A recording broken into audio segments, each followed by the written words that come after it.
Hare Krishna devotees అందరికీ స్వాగతం అండి. జగన్నాథ రథయాత్ర సందర్భంగా ఈరోజు మనము గుండిచా మార్జనం గురించి మనము చర్చించుకుంటున్నాము. ముందుగా ఒక్కసారి చైతన్య మహాప్రభువుని స్మరించుకొని క్లాస్ లోపలికి వెళ్దాము. ఓం అజ్ఞానతిమిరాంధస్య జ్ఞానాంజనశలాకయ చక్షురున్మిళితం येन తస్మై శ్రీ గురవే నమః. నమా ఓం విష్ణుపాదాయ కృష్ణప్రేష్టాయ భూతలే శ్రీమతే భక్తి వేదాంత స్వామినితి నామినే. నమస్తే సారస్వతే దేవే గౌరవాణి ప్రచారిణే నిర్విశేష శూన్యవాది పాశ్చాత్య దేశతారిణే. జయ శ్రీ కృష్ణ చైతన్య ప్రభో నిత్యానంద శ్రీ అద్వైత గదాధర శ్రీవాసాది గౌరభక్త వృంద. హరే కృష్ణ కృష్ణ కృష్ణ హరే హరే హరే రామ హరే రామ రామ రామ హరే హరే. హరే కృష్ణ డివోటీస్, గుండిచా మార్జనం స్వయంగా చైతన్య మహాప్రభు గుండిచా మార్జనం ఎలా చెయ్యాలో చేసి అక్కడ ఉన్నటువంటి భక్తులందరికీ కూడా ఆచరించి చూపించారు.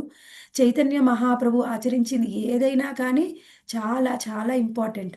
చైతన్య మహాప్రభు మన జీవితంలో ఎలా ఉండాలి, అసలు మనము ఒక భక్తుడు సామాన్య స్థాయి నుంచి కృష్ణ ప్రేమ స్థాయి వరకు ఎలా వెళ్ళాలి అని శిష్టాష్టకంలోని 8 శ్లోకాల ద్వారా మనకి వివరించారు.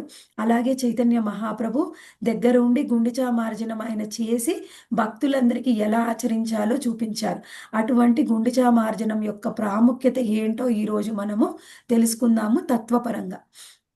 అయితే అసలు గుండిచా మార్జనం అంటే ఏమిటి మనం ఆల్రెడీ చర్చించుకున్నామన్న జగన్నాథ రథయాత్ర సందర్భంగా జగన్నాథ యొక్క స్నానయాత్రని చర్చించుకున్నాం. ఎప్పుడైతే స్నానయాత్ర జరుగుతుందో అప్పుడు స్నానయాత్ర జరిగిన తర్వాత 15 రోజులు మనకి జగన్నాథుడు రెస్ట్ తీసుకుంటారు, ఎవరికి దర్శనం ఇవ్వరు. ఆ తర్వాత రథయాత్ర ప్రారంభమవుతుంది. రథయాత్ర ప్రారంభమైన తర్వాత అప్పుడు మెయిన్ మందిరం నుంచి జగన్నాథ మందిరం నుంచి రథం అనేది గుండిచా మందిరానికి తీసుకొని వెళ్తారు భక్తులందరూ కలిసి. అయితే మనము అసలు ఈ జగన్నాథ మందిరం ఉన్నదేమో కురుక్షేత్ర ప్రాంతంగా, ఈ గుండిచా మందిరం బృందావన్కి ప్రతీకగా మనం భావిస్తూ ఉంటాము. అలా గుండిచా మందిరం అనేది సంవత్సరం పొడవునా అది ఖాళీగా ఉంటుంది, పూర్తిగా బంద్ చేసి ఉంటుందన్నమాట. ఎవరు వెళ్ళరు, అక్కడ ఏమీ ఉండదు. కానీ జగన్నాథ రథయాత్ర సందర్భంగా ఎప్పుడైతే రథయాత్ర జరుగుతుందో జగన్నాథుడు వెళ్ళి అక్కడ వారం రోజులు రెస్ట్ తీసుకొని అక్కడే ఉండి తర్వాత తిరిగి మళ్ళీ వస్తారనమాట జగన్నాథ మందిరానికి. అయితే ఇక్కడ ముఖ్యమైన విషయం, ఈ మరి సంవత్సరం కాలం కూడా ఇది పూర్తిగా బంద్ చేసి ఉంటుంది కాబట్టి అక్కడ పూర్తిగా దుమ్ము ధూళితోని నిండిపోయి ఉంటుంది. మనం చూడవచ్చు, మన ఇల్లు కూడా ఎప్పుడైనా మనం ఊరికి వెళ్తే అన్నీ బంద్ చేసిన, డోర్స్ అన్నీ క్లోజ్ చేసి కిటికీలు అన్నీ క్లోజ్ చేసి వెళ్ళినా ఒక 4-5 రోజులు వెళ్ళినా కానీ చాలా దుమ్ము అనేది నిండిపోతుంది. ఒక వారం రోజులు వెళ్తే మనకి పర్టికులర్గా కనిపిస్తుంది, అంత దుమ్ముకు పేరుకొని పోయి ఉంటుంది. ఎక్కడి నుంచి వస్తుంది అంటే ఎటువంటి ఇంట్లో ఎంత బంద్ చేసి ఉన్నా దుమ్ము అనేది కంపల్సరీ. అటువంటి గుండిచా మందిరానికి జగన్నాథుడు వస్తాడు కాబట్టి భక్తులందరూ కూడా వెళ్ళి ఆ గుండిచా మందిరాన్ని పూర్తిగా శుభ్రం చేస్తారు.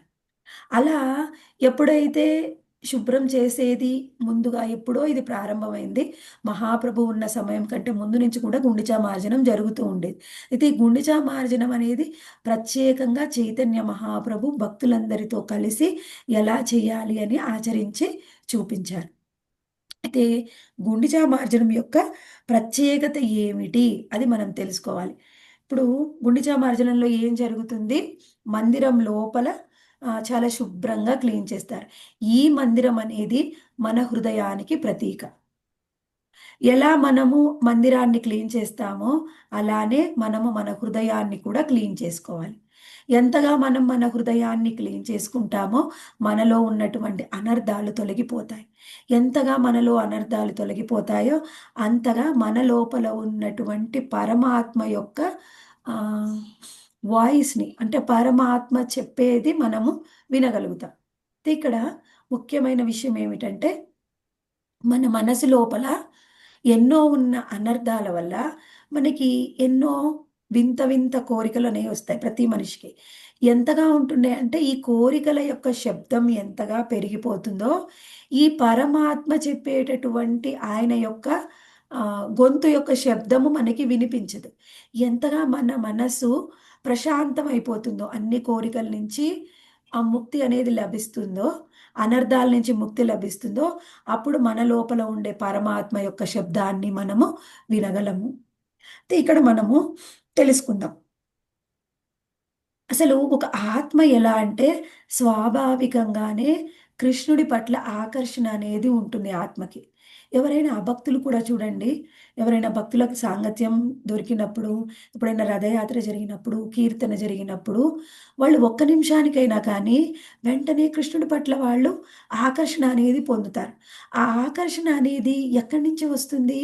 స్వాభావికంగా ప్రతి ఒక్క ఆత్మలో కూడా కృష్ణుడి పట్ల ఆకర్షణ ఉంది. ఎందుకంటే శ్రీకృష్ణ భగవానుడిలో మనం ఒక అంశలం. ఆయన నుంచి వచ్చిన ఒక స్ఫులింగాలం. అందుకని మనకు ఆటోమేటిక్‌గా కృష్ణుడి పట్ల ఆకర్షణ అనేది ఉంటుంది. కానీ మనలో ఉన్న అనర్థాలు ఎంతగా పెరిగిపోయాయంటే, కృష్ణుడి పట్ల సహజమైన ఆకర్షణ అనేది మనకి లేదు. ఇప్పుడు మనం ఏం చేస్తున్నాము? మన సాధనలో భాగంగా కృష్ణుడి పట్ల ఆకర్షణని, ఇష్టాన్ని, ప్రేమని పెంచుకోవడానికి ప్రయత్నం చేస్తున్నాం. కానీ సహజంగా ఆకర్షణ అనేది మనలో లేదు. ఎందుకు సహజమైన ఆకర్షణ నుంచి మనం దూరం అయిపోయి ఉన్నాము? ఎందుకంటే మనలో ఉన్న అనర్థాలు కారణము. ఎప్పుడైతే అనర్థాల నుంచి ముక్తి అనేది లభిస్తుందో, కృష్ణుడి పట్ల పూర్తి ఆకర్షణ అనేది మనకి వస్తుంది. అయితే ఈ అనర్థాలు ఏమిటి? ఎలా ఉన్నాయి? వీటి గురించి మనము కొంత చర్చిస్తే ఈ అనర్థాలని మనము 4 రకాలుగా చెప్పుకోవచ్చు. ఎన్ని రకాలు మాతాజీ అనర్థాలు? 4 4 రకాలు. రకాలు. 4 రకాల అనర్థాలు ఉన్నాయి. ఈ అనర్థాలు మొట్టమొదటిది దురాశ, రెండవది హృదయ దౌర్బల్యము, తర్వాత మనము మూడవ చెప్పాలంటే స్వరూప భ్రాంతి, నాలుగవది అపరాధాలు. ఈ 4 రకాల అనర్థాలతోని ప్రతి ఒక్కరము కూడా ఈ భౌతిక లోకంలో ఇబ్బంది పడుతూ ఉన్నాం, బాధపడుతున్నామని చెప్పవచ్చు.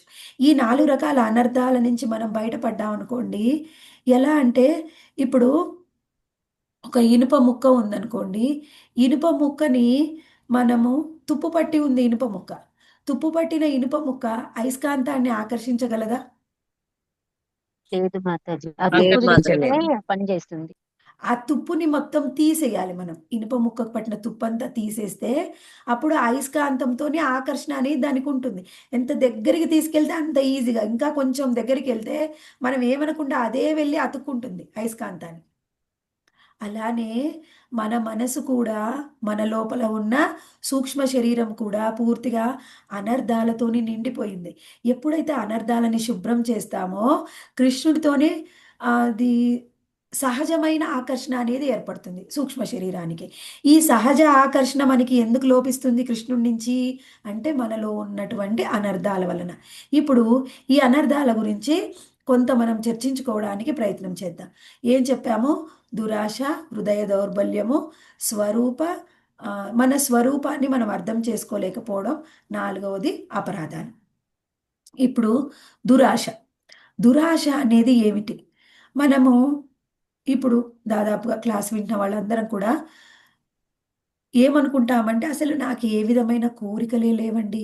నేను అన్ని కోరికలతోని ఆల్రెడీ ముక్తి పొంది ఉన్నాను అని మన గురించి మనం భావిస్తూ ఉంటాం. కానీ ఎన్నో కోరికలతోని నిండి ఉన్నాం మనం ఇంకా. ఎలా అంటే, ఇప్పుడు కోరిక అంటే ఏమిటి? కోరిక అనేది మనము ఒక్కొక్క వ్యక్తిని బట్టి, వాళ్ళ పరిస్థితిని బట్టి మారిపోతుంది. ఒకరికి కోరిక అనిపించింది. ఇంకొకళ్ళు అసలు అందులో కోరికేముంది? అది సహజం కదా అనిపిస్తుంది. అది కోరికనే అని అనిపించదు. ఇప్పుడు అంబానీ ఫ్యామిలీ ఉన్నారనుకోండి. వాళ్ళు ఎక్కడికైనా వెళ్ళాలి అంటే వాళ్ళకి సొంతంగా కారు ఉంటుంది. ఎక్కడికైనా ఇంకా దూర ప్రాంతాలకు వెళ్ళాలి అంటే సొంతంగా వాళ్ళకి ఫ్లైట్ ఉంటుంది. వాళ్ళ ఫ్లైట్‌లో వాళ్ళెళ్తారు. మరి మనము మన సొంత ఫ్లైట్‌లో వెళ్ళాలి అనే కోరిక అంటే విపరీతమైన కోరిక. అవసరమా నీకంత పెద్ద పెద్ద కోరికలు? అనిపిస్తుంది. అది వాళ్ళకి సహజం. మనకి అది చాలా పెద్ద కోరిక. అలానే ఇప్పుడు మనకున్న కోరికలు మనము శూద్రులు ఎవరైనా పని చేసుకునే వాళ్ళు ఉంటారు. వాళ్ళ కోరికలతోని మనం చూస్తే వాళ్ళకి మనకి సహజంగా ఉండేది వాళ్ళకి చాలా పెద్ద కోరికగా ఉంటుంది. ఇప్పుడు వాళ్ళని మనము బృందావనంలో ఉండే బాబాజీలు, హిమాలయాల్లో ఉండే స్వామీజీలతోని పోలిస్తే వాళ్ళకుండే కోరిక కూడా వాళ్ళకి విపరీతంగా అనిపిస్తుంది. అసలెందుకు? ఒక మనిషి బ్రతకడానికి ఏం కావాలి? ఒక భిక్షాపాత్ర ఉంటే చాలు, 2 రకాల దుస్తులు ఉంటే చాలు. చలిగా ఉంటే ఒక రగ్గు వాళ్ళకి అంతే. అంతకు మించి వాళ్ళకి లిమిటెడ్ కోరికలుంటాయన్నమాట. కానీ మనము అసలు ఎలా ఉన్నాము అని మనని మనము ఎప్పుడు కూడా చెక్ చేసుకుంటూ ఉండాలి. ఎలా మనము దేనికోసము ఎప్పుడు ఎంతగా వెంపర్లాడుతూ ఉన్నాం. ఇది మనం చెక్ చేసుకోవాలి. మనందరికీ దాదాపుగా ఇప్పుడు క్లాస్‌లో వినే వాళ్ళందరికీ కూడా 40 మెంబర్స్ ఉంటే వాళ్ళందరికీ కూడా మినిమమ్ నీడ్స్ అంటే మన ప్రాథమిక అవసరాలన్నీ కూడా తీరిపోయాయి. ప్రాథమిక అవసరాలు తీరకపోతే ఎవరు కూడా మనం ఈ క్లాస్ వినరిప్పుడు. ఆ ప్రాథమిక అవసరాలు తీర్చుకోవడం కోసం దానికోసమే బయటికెళ్తారు. ఎవరు క్లాస్ వినరు. క్లాస్ వినగలుగుతున్నాము అంటే ప్రాథమిక అవసరాలన్నీ తీరిపోయాయి. కొంత మినిమమ్ కోరికలు ఉండవచ్చు. కానీ ఇంకా ఎక్కువగా ధనాన్ని పోగేయాలి. ఒక ఇల్లు సరిపోదు. 4 ఇల్లులు కావాలి. 4 ఇల్లులు సరిపోవండి. బ్యాంక్ బ్యాలెన్స్ కావాలి. అది కాకుండా ఇంకా నాకు నగలు కావాలి.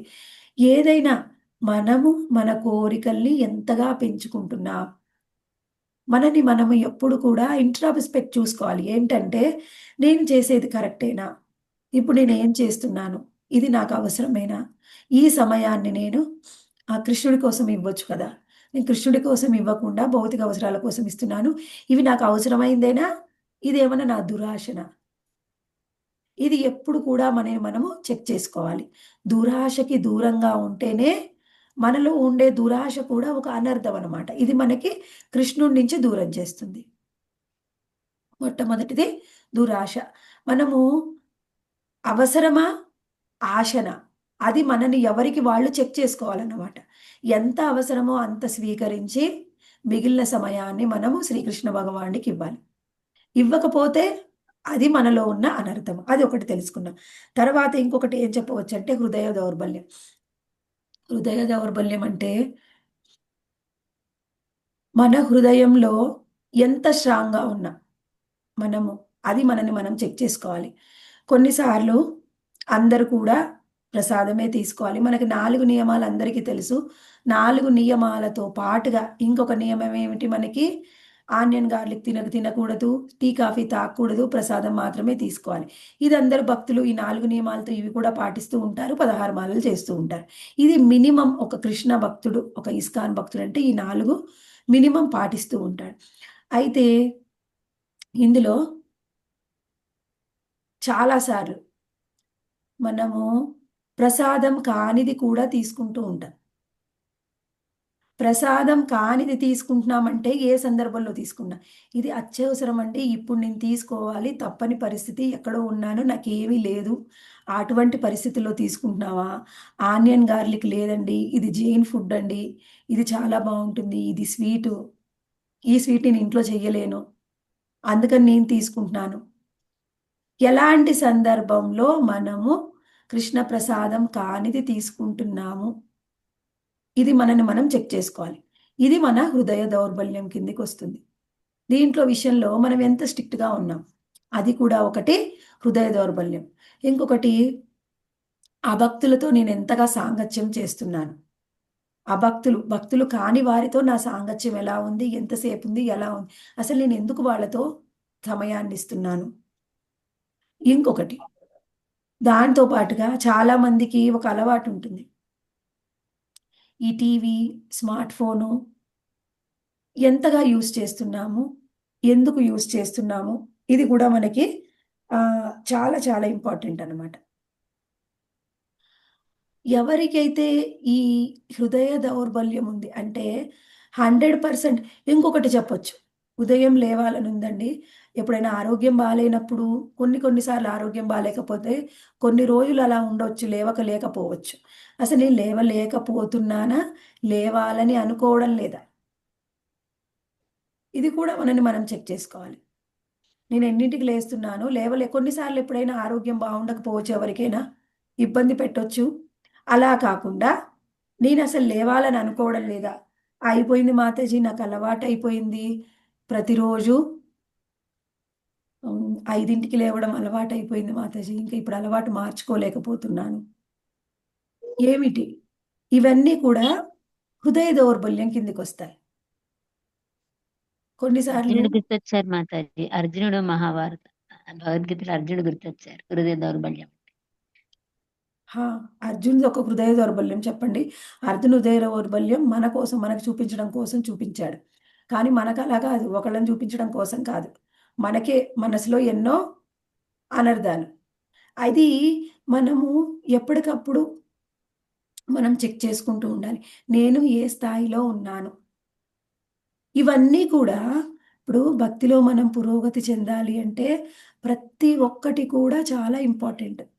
అయితే ఇవన్నీ కూడా మనని మనం చెక్ చేసుకోవాలి. ఏ విషయంలో నేను వెనకబడుతున్నాను? ఎక్కడ నాలో లోపం ఉంది? ఏది నేను సరి చేసుకుంటే ఇంకా నేను భక్తిలో పురోగతి చెందగలను? ఇది మనము రెండో పాయింట్ చెక్ చేసుకోవాలి. తర్వాత మనకి స్వరూప భ్రాంతి. ఈ స్వరూప భ్రాంతి అనేది మనకి థియరీ పరంగా అందరికీ తెలుసు. ఏమిటి థియరీ పరంగా? నేను అంటే ఆత్మని, నేను అంటే శరీరాన్ని కాదు. ఇది ఒకటి. ఇంకొకటి మనందరికీ కూడా స్వరూపము అంటే మనని మనం ఎలా భావిస్తూ ఉంటామో, స్థితి. మన ఒక మిథ్యాహంకార భావనతోని భౌతికంగా ఉన్నటువంటి ఉపాధుల్ని మనకి మనం ఆపాదించుకుంటూ ఉంటాం. నేను అంటే ఒక స్త్రీని, నేను ఒక ఇండియన్‌ని, నేనొక వైశ్యాని, నేనొక రెడ్డిని, లేకపోతే ఒక జాతితోని, ఒక కులంతోని, ఒక వంశంతోని, ఒక రాష్ట్రంతోని, ఒక ఊరితోని, అలా మనని మనము ఒక ఉపాధిలో ఉంచుకుంటాం. అది కూడా స్వరూప భ్రాంతి. అది మిథ్యాహంకారం అని చెప్పవచ్చు. స్వరూప భ్రాంతి అంటే నేను ఆత్మని, నేను శరీరాన్ని కాదు. మరి నేను ఆత్మని అంటే ఎవరు నువ్వు? నేను శ్రీకృష్ణ భగవానుడి యొక్క దాస. ఈ భావన అనేది అందరికీ థియరీ తెలుసు. ఇది అందరికీ తెలియని వాళ్ళు ఎవరు లేరు ఇప్పుడు ఈ క్లాస్‌లో. అందరికీ తెలుసు. కానీ ఆచరణలోకొచ్చేటప్పుడు నేనొక శరీరాన్ని అని భావిస్తున్నానా? నేను ఒక ఆత్మని, కృష్ణ భగవానుడి యొక్క దాసుడిని అనే భావం ఉందా? నేనొక శరీరం అనే భావన ఉండబట్టే ఈ శరీరానికి ఎక్కువగా సమయం ఇస్తున్నాం. కృష్ణుడికి తక్కువగా సమయం ఇస్తున్నాం. ఈ స్వరూప భ్రాంతిలోంచి మనం పూర్తిగా బయటికి రావాలి. ఈ స్వరూప భ్రాంతిలోంచి పూర్తిగా బయటికి రావడం అనేది ఒక రోజులో, 2 రోజుల్లో జరగదండి. దీనికి చాలా సమయం పడుతుంది. పూర్తిగా స్వరూప భ్రాంతిలోంచి బయటకొచ్చాము అని ఎవరైనా చెప్పగలరా? లేదు మాతాజీ, ఇంకా సాధనలో ఉన్నామని అర్థమవుతుంది. ఇంకా నేనంటే ఆత్మని అని తెలుసుకోవడానికి ఇంకా సాధన చేస్తుంటేనే అర్థమవుతుంది అనిపిస్తుంది మాకు.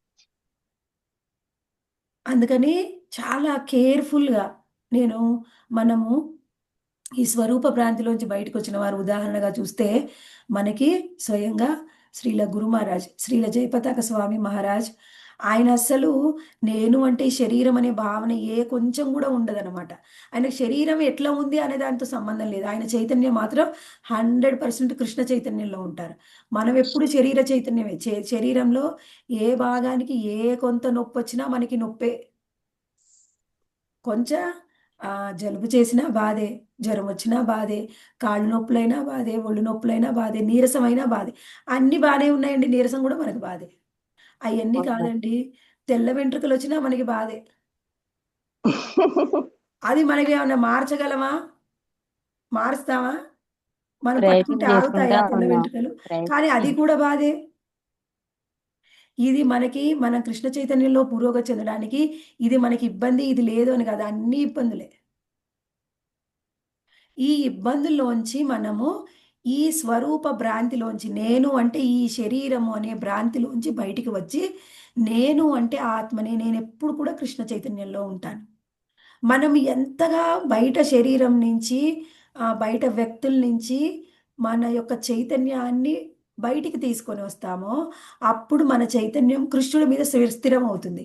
కృష్ణుడి మీద స్థిరం చెయ్యాలి చైతన్యాన్ని అంటే, బయట వ్యక్తులతోని ఎక్కడ మనము నేను, నా బంధము, నా పిల్లలు, నా భర్త ఇలా అన్నాడు, మా అత్తమామలు ఇలా అన్నారు, నా పిల్లలు ఇలా చేశారు, ఇలా అన్నారు. ప్రతి ఒక్కటి కూడా బాధే.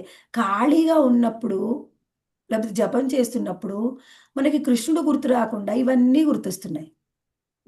కాసేపు కృష్ణుడు గుర్తొస్తే వెంటనే డామినేట్ చేసి వెంటనే ఇంక ఇది ఒక్క నిమిషంలో మళ్ళీ ఇవన్నీ. ఎలా ఎప్పుడు కూడా మన మనసు మనతో యుద్ధం చేస్తూ ఉంటుంది నామజపంలో.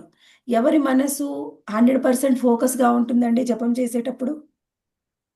శుద్ధ భక్తులకి మాతాజీ, శుద్ధ ఎవరైనా చెప్తారా మేము ఫోకస్గా చేస్తామని? ఎవరిది ఉండదు అన్నమాట. శుద్ధ భక్తులు అనుకోవచ్చు.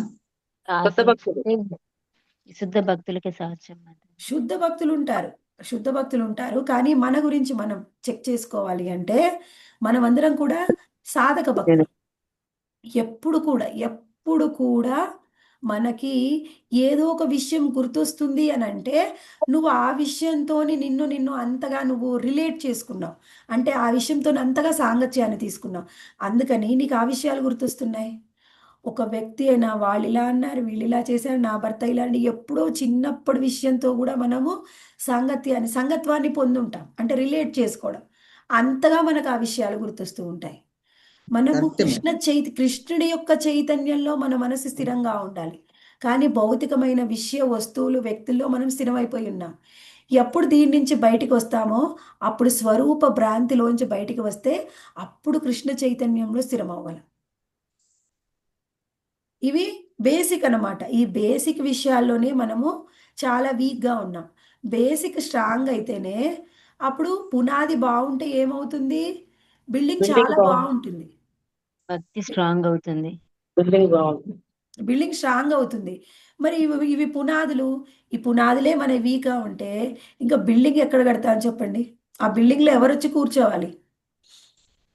కృష్ణుడు కృష్ణుడు కృష్ణుడు కూర్చోవాలి. రావాలి, ఈ ఆత్మతో పరమాత్మ ఉండాలి. కృష్ణుడు వచ్చి కూర్చోవాలి అంటే కృష్ణుడు చాలా స్ట్రాంగ్, నీట్ గా ఉండాలి.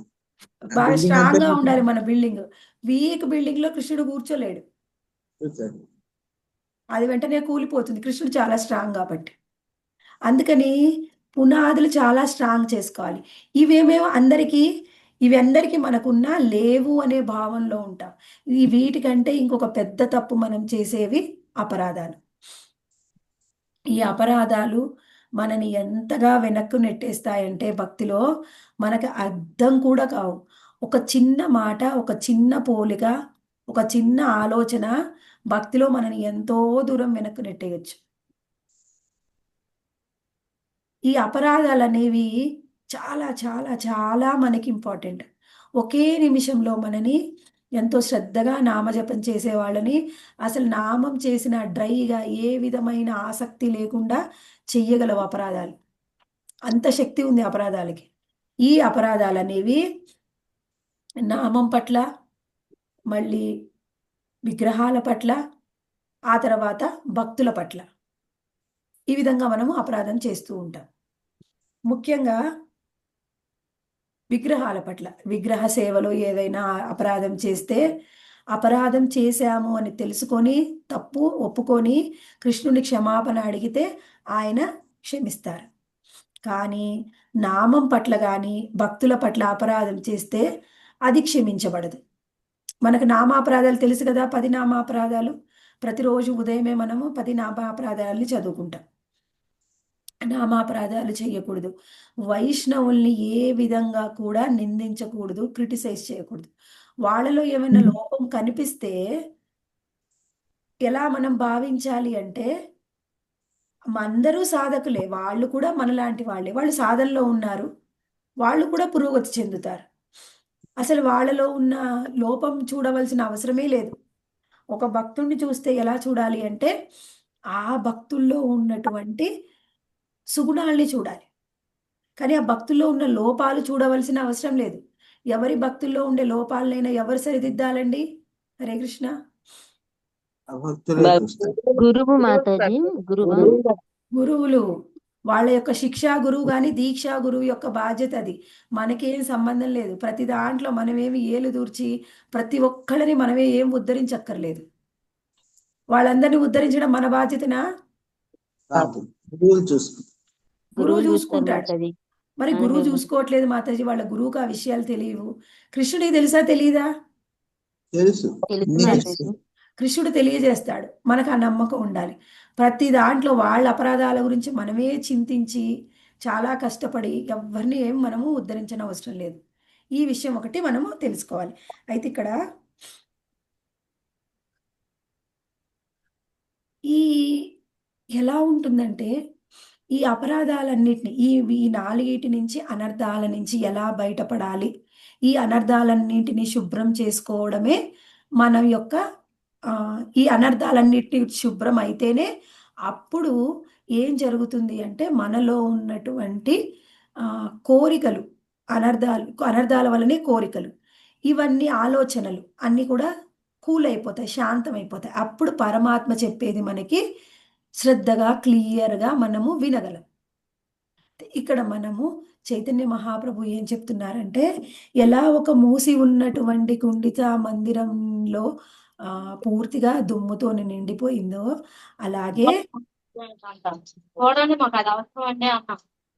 అలాగే మనలో కూడా లేకపోతే మరి ఈ రేపైనా భౌతికమైన లోకంలో ఉన్నంత వరకు కూడా ఏం వాడదు. ఈ భౌతికమైన లోకంలో ఉన్నంత వరకు కూడా మనలో కూడా ఎన్నో మనం ఏం చేస్తున్నాం, ఎలా చేస్తున్నామని మనకి తెలియకుండానే మన యొక్క పర్మిషన్ లేకుండా మనకి తెలియకుండానే కొన్నిసార్లు మనకు అర్థం కాకుండానే మన లోపలికి కూడా ఈ అనర్థాలు వచ్చి చేరుతూ ఉంటాయి. ఎలా మూసి ఉన్న ఇంట్లోకి ఎలా దుమ్ము వచ్చి చేరుతుందో మనలో కూడా అనర్థాలు వచ్చి చేరుతాయి. అందుకని మనం కేర్ఫుల్గా ఉండి వీటన్నిటిని కూడా క్లియర్ చేయాలి. ఎప్పుడు అయితే వీటన్నిటిని కూడా ఎలా క్లియర్ చేయాలి? మనం గుండిచా మందిరాన్ని క్లీన్ చేసినప్పుడు చైతన్య మహాప్రభు ఏం చెప్పేవారంటే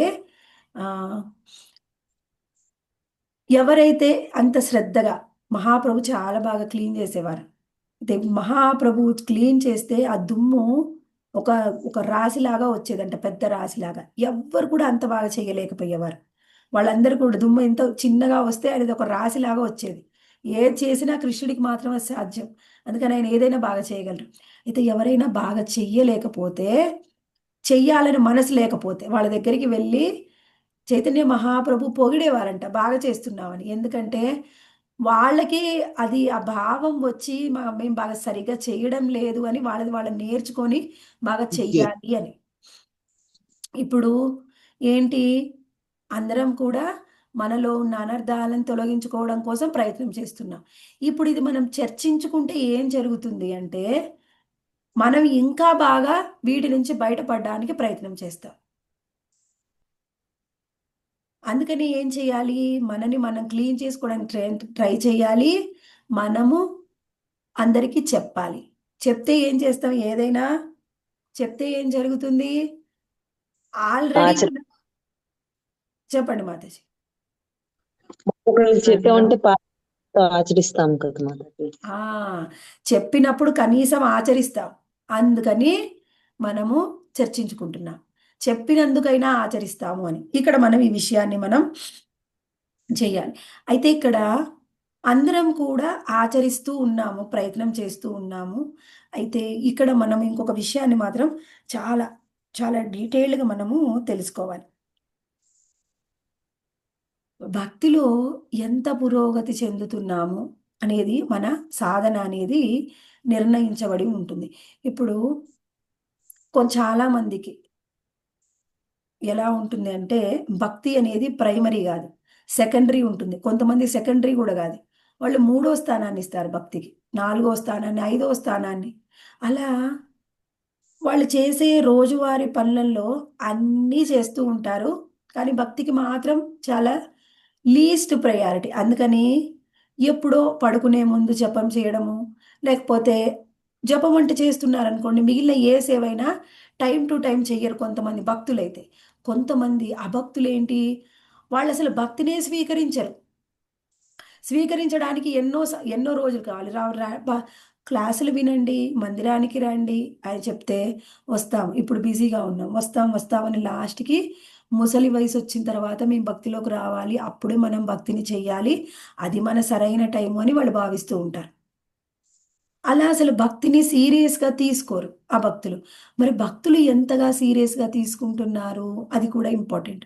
మనకు భక్తి అనేది ప్రైమరీయా, సెకండరీయా? భక్తి ఎవరికి ప్రైమరీయో అప్పుడు వాళ్ళు ఏం చేయాలి? కృష్ణ సేవ చేస్తూ మధ్యలో టైం ఉంటే మనం ఇంట్లో పనులకి టైం ఇవ్వాలి. వాళ్ళకి భక్తి ప్రైమరీ. భక్తి ప్రైమరీ అయితే భక్తి విషయంలో వాళ్ళ సాధన విషయంలో ఏది పెండింగ్ ఉండదు. కానీ ఇంట్లో పనులు పెండింగ్ అవుతాయి. మనం ఇంట్లో పనులు పెండింగ్ పెడుతున్నావా? మన సాధన విషయంలో పెండింగ్ పెడుతున్నావా? చెక్ చేసుకోవాలి. అవును అలా అని ఇంట్లో పనులు చెయ్యకండి పనులు పెండింగ్. పెండింగ్ పెడతాం. అర్థమవుతుంది మాతాజీ. అవును.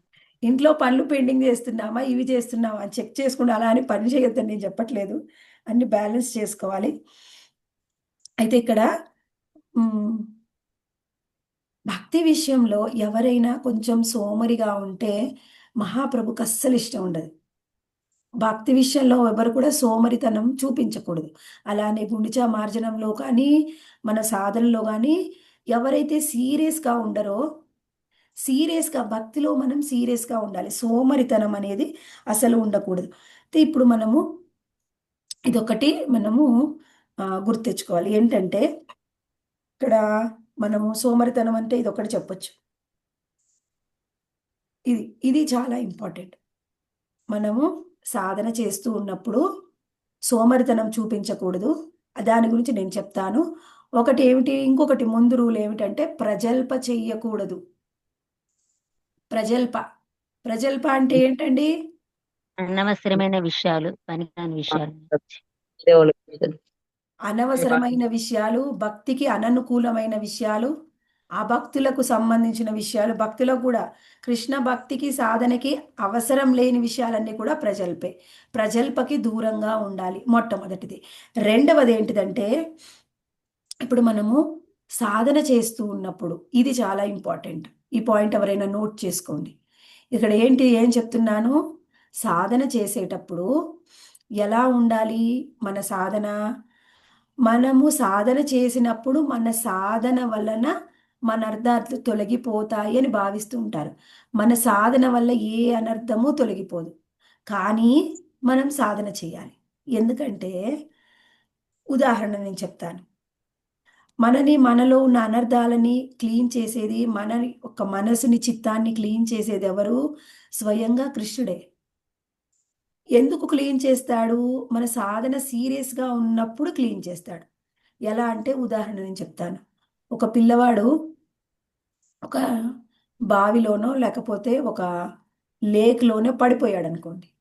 పడిపోతే వాళ్ళు ఏం చేస్తారు? పడిపోయిన వాళ్ళు వెంటనే కాళ్ళు చేతులు గట్టిగా ఆడిస్తారు. కాళ్ళు చేతులు గట్టిగా ఆడిస్తారు.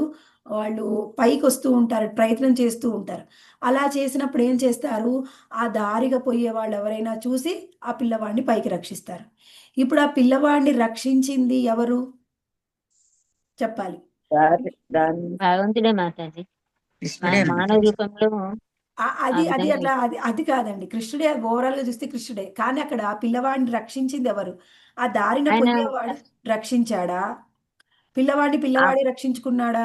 ఆ అబ్బాయి దారిని చేసిన పోయే కష్టం వాళ్ళు ఆయన దారిని కాళ్ళు పోయే చేతులు కొట్టబట్టి దారిని ఆ పోయేవాడే రక్షించాడు. ధ్వనికి వాళ్ళు వచ్చారు. సో అబ్బాయి చేసుకున్నాడు అలా ఆ అబ్బాయికి ఆ అబ్బాయి చేయబట్టి కూడా రక్షించుకున్నాడు కొంత. దానివల్ల వాళ్ళు వచ్చారు ఎదుటి పక్క నుంచి. ఇచ్చాడు. యాక్చువల్గా యాక్చువల్గా అబ్బాయిని రక్షించింది ఎవరు? దారిన పోయే వ్యక్తి రక్షించాడు. కానీ ఎందుకు రక్షించాడు?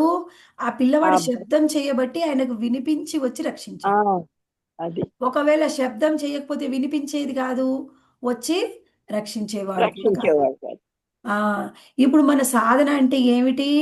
శబ్దం చేస్తున్నాం. ఏమిటి ఆ శబ్దం? కృష్ణుని హరే పిలుస్తూ ఉన్నాం. హరే కృష్ణ. హరే కృష్ణుడు కృష్ణ. పిలుస్తూ ఉంటే మన సాధన ఏమంత గొప్పగా సూపర్గా ఉండి కృష్ణుడు అబ్బాయి ఎంత బాగా సాధన చేస్తుంది అని మనలో అన్ని అనర్థాలు శుభ్రం చేయడానికి అంత గొప్ప సాధన కాదు. కానీ ఏం చేస్తున్నామంటే కృష్ణుడిని పిలుస్తూ ఉన్నాం. పిలుస్తూ ఉన్నప్పుడు అయ్యో పాపం పిలుస్తుందిలే నా బిడ్డ అని ఆయన వచ్చి మనని రక్షించాలి. మనలో ఉన్న అనర్థాలు తీసేయాలి. అంతే తప్ప మన సాధన చాలా బాగుందని కృష్ణుడు పొంగిపోయి వచ్చి మన అనర్థాలు క్లీన్ చేయడు. ఇది మాత్రం మనం తెలుసుకోవాలి. ఎందుకంటే చాలా మందికి ఇదొక డౌట్ వస్తుంది. ఏమిటి అంటే, మాతాజీ నాకు శ్రద్ధగా కుదరట్లేదు నా మనసు. నేను ఎలాగో శ్రద్ధగా చేయలేకపోతున్నాను. మరి శ్రద్ధగా చేయలేనప్పుడు నేను ఎందుకు చేయాలి? జపం ఎందుకు చేయాలి? ఉదయం మంగళారతి ఎందుకు చేయాలి? నేను శ్రద్ధగా వినలేకపోతున్నాను. అన్నీ మర్చిపోతున్నాను మాతాజీ. క్లాస్ ఎందుకు వినాలి?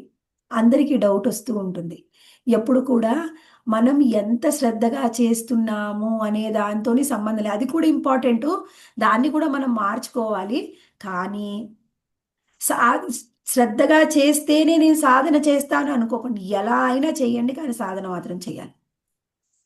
అంతే ఎలా చేసినా పర్వాలేదు, కానీ ఆపకుండా రోజు టైం టు టైం శ్రద్ధగా మీ సమయం ప్రకారం మీరు అన్నీ చేయాలి. చేస్తే ఎప్పుడో ఒక రోజు మన కృష్ణుడు మన విని జాలి. మన మొర విని ఆయన వచ్చి మనని క్లీన్ చేస్తాడనమాట. మన ఇంకొకటి, ప్రయత్నం మనం చేస్తూనే ఉండాలి. అవును మాతాజీ, ఇంకొక విషయం మనకి కృష్ణరాజ కవిరాజ గోస్వామి ఏం చెప్పారంటే, చైతన్య చరితామృతంలో ఎప్పుడైతే గుండిచా మందిరాన్ని క్లీన్ చేస్తే ఏం జరుగుతుందంటే, మనలో గుండిచా మందిరాన్ని క్లీన్ చేయడం అంటే మందిరం లోపల వాళ్ళు క్లీన్ చేస్తూ ఉన్నారు. మందిరం లోపల క్లీన్ చేసినప్పుడు బయట కూడా క్లీన్ అయిపోయిందంట. అది చూసి వాళ్ళు ఆశ్చర్యపోయారనమాట. ఎలా అంటే, మన లోపల వాళ్ళు మందిరం క్లీన్ చేసేటప్పుడు ఇంకొకటి, ఎలా అంటే మందిరం క్లీన్ చేసేటప్పుడు వాళ్ళకి ఏం కావాలన్నా కానీ, వాళ్ళు ఎవరిని పిలవాలన్నా కానీ కృష్ణ కృష్ణ అని పిలిచేవాళ్ళు. కృష్ణ కృష్ణ అని అడిగేవారంట. ఏది కావాలన్నా కృష్ణ అంటే అన్నిటికీ అర్థం కృష్ణుడే. అది ఒకటి. ఇంకొకటి, ప్రజల్ప కానీ నిందలు కానీ అలా చేస్తున్నావు ఇలా చేస్తున్నావు ఏం లేదు. 100% కృష్ణ కాన్షియస్లో వాళ్ళు మందిరాన్ని శుభ్రం చేసేవారు. 100% కృష్ణ కాన్షియస్లో మందిరాన్ని శుభ్రం చేసేవారు. ఇప్పుడు అలా క్లీన్ చేస్తూ ఉన్నప్పుడు మందిరం క్లీన్ అయిందంట, బయట కూడా క్లీన్ అయిందంట. ఇప్పుడు మనము దాన్ని అర్థం చేసుకోవాలి అంటే, మనము మన లోపల ఉన్న అనర్థాలని క్లీన్ చేసుకుంటే బయట కూడా క్లీన్ అయిపోతుంది. ఇది ఎలా? ఇది అర్థం చేసుకోవాలి. ఇప్పుడు మన లోపల మనం ఎన్నో అనర్థాలు ఉన్నాయి. ఈ ఎన్నో అనర్థాల నుంచి బయటపడడం కోసం మనము సాధన చేస్తూ ఉన్నాం.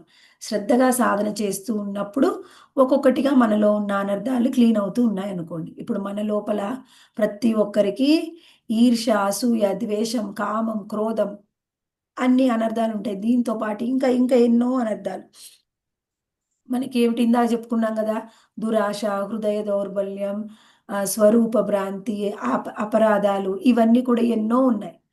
ఇవన్నీ కూడా ఒక్కొక్కటిగా క్లీన్ అవుతూ ఉంటాయి. ఎంతగా క్లీన్ అవుతుంటే మనసు ప్రశాంతంగా ఉంటుంది. ఎంతగా మనసు ప్రశాంతంగా ఉంటుందో అప్పుడు ఆ భక్తుల యొక్క బిహేవియర్ ఎలా ఉంటుంది అంటే, బయటి వాళ్ళతో కూడా వాళ్ళు చాలా మంచిగా బిహేవ్ చేస్తారు. ఎలా అంటే, ఇప్పుడు మనము ఒకటి ఉదాహరణగా చూడవచ్చు. ఇప్పుడు మన మనసులో ఉండే ఏమీ భావం లేదనుకోండి, ఇది ఎప్పుడు కూడా చెప్తూ ఉంటాం, మన మనస్సు అనేది ఒక అద్దం లాంటిది. ఆ అద్దము ఎలా అంటే మన లోపల ఏముందో అది ప్రతిబింబిస్తుంది అని. ఇప్పుడు కొంతమందికి ఎవరికైనా అసూయ ఉందనుకోండి, అసలు వాళ్ళలో ఉన్న అసూయ నీకు ఎలా కనిపించింది? వాళ్ళలో అసూయ నీకు కనిపించింది అంటే నీకు కూడా అసూయ ఉన్నట్టు. మనము మన లోపల ఏమి అనర్థాలు లేకపోతే ఎవరిలో కూడా మనకి ఏమి అనర్థాలు కనిపించవు.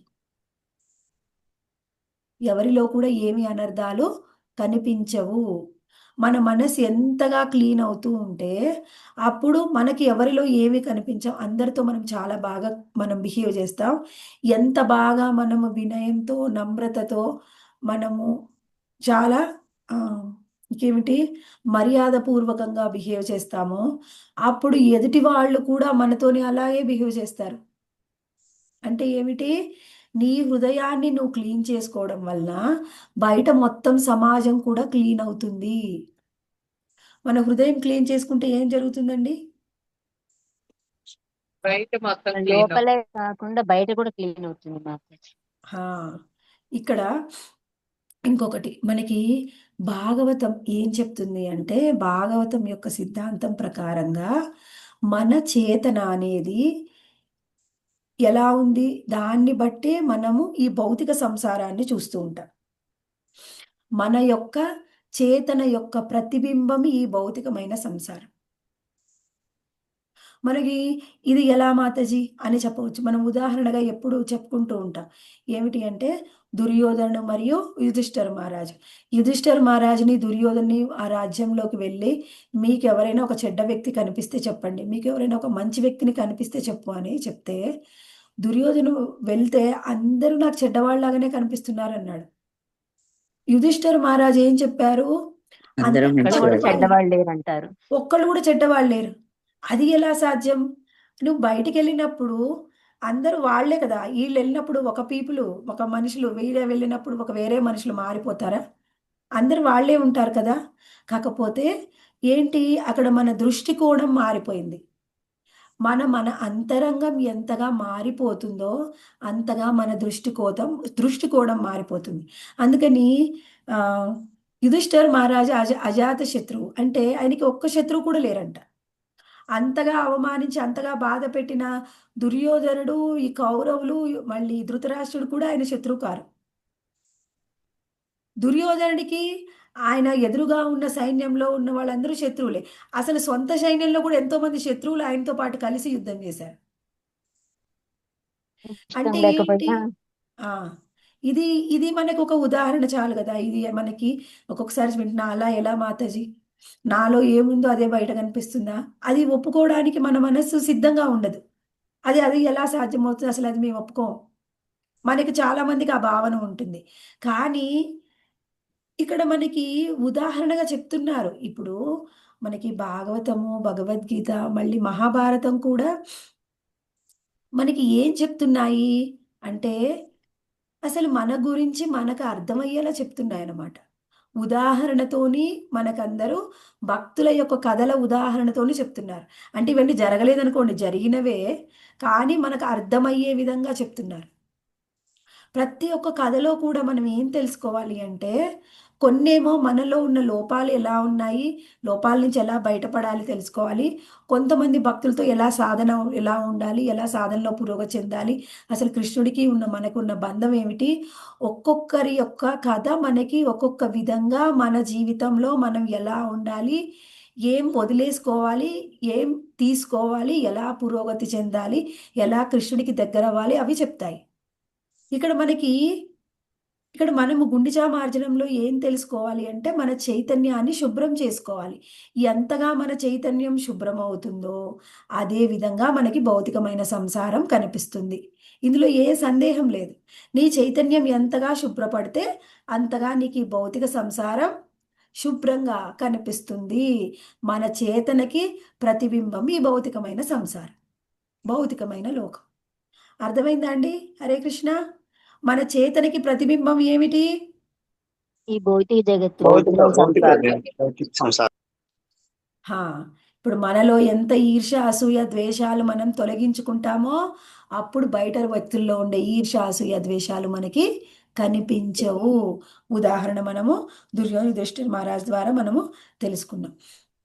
మనము ఇంకా ఇంకా చూడాలి అంటే ఎలా అంటే, ఇప్పుడు మన మన కుటుంబ సభ్యులు కానీ, మన అపార్ట్మెంట్ చూడండి, మన బయట సమాజము, పూర్తిగా రాష్ట్ర ప్రజలు, దేశ ప్రజలు అలా చూస్తే అసలు ఎలా ఉన్నారు?